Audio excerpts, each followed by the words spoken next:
Hello. Now then, angles around the bag. This is so important.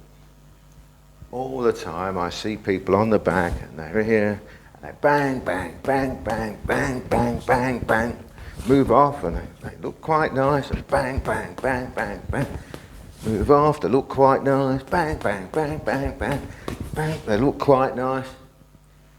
They haven't moved. They haven't taken one angle. Everything's straight in and straight out.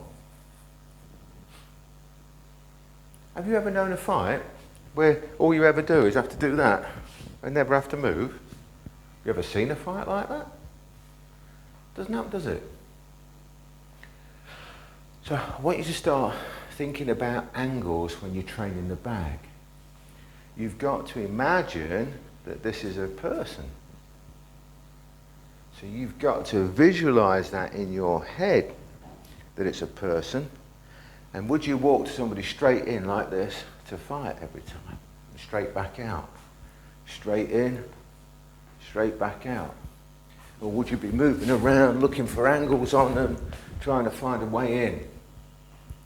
Hopefully the latter. So when you're working the bag, I don't want to see just straight in, straight out. No, of course now and again you're going to do it. But I want you to be moving around, working around, thinking about things, visualizing, working your way in, throwing some feints, moving, then moving in on the bag and doing what you're doing. Even if you're just training a bit of a workout, still train with self-defense, combat, whatever, in your mind. Work your way in.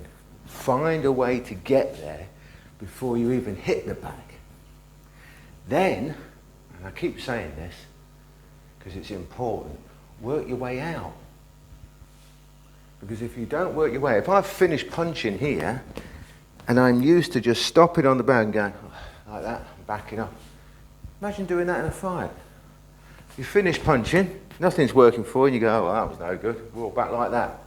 You'll be unconscious before you've even thought that was no good. So you must always have this in your head, that you're going to work your way in, take angles, always moving around the bag whilst you're smacking crap out of it, and then taking angles and moving off properly when you're finished. It's so important that you practice that way.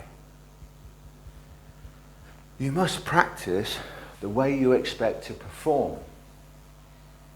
Now, I've got a saying that I stole years and years ago. I can't remember who I stole it from, but it must be somebody super clever. But excellence is just lots of little things done right or done well. It has to be done superbly well, just done well. If you're pretty good at finding a way in, pretty good at throwing punches, and pretty good at keeping yourself defended while you're doing it. Pretty good at moving off and keeping yourself defended and finding a gap. Pretty good at then rebooting and starting the whole process again. That might well lead to something that's pretty excellent compared to the guy who maybe just has one big punch but ain't very good at finding a way in. Ain't very good at defending himself. Has no idea how to defend himself on the way out. Has no idea how to set up his big shot. You understand what I mean? These things you've got to start thinking of. You don't have to be brilliant at one certain thing, but if you're pretty good, you do most things well, you're going to end up being very, very difficult to deal with. So excellence is just lots of things done well. Your footwork's pretty good. Your balance pretty good. Don't have to be excellent. You strive for excellence, of course you do.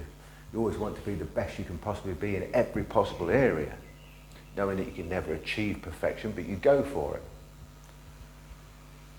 That is the key. And taking these angles on the bag is another way to help you get there, to drill that into you so that you're always looking at different angles, different ways to get in on your opponent, And that's where that strong visualization, taking angles on the bag will help, for sure. Anyway, give it a try. Let me know how you get on. See you on the next one. Thank you. How'd that go, Kenny?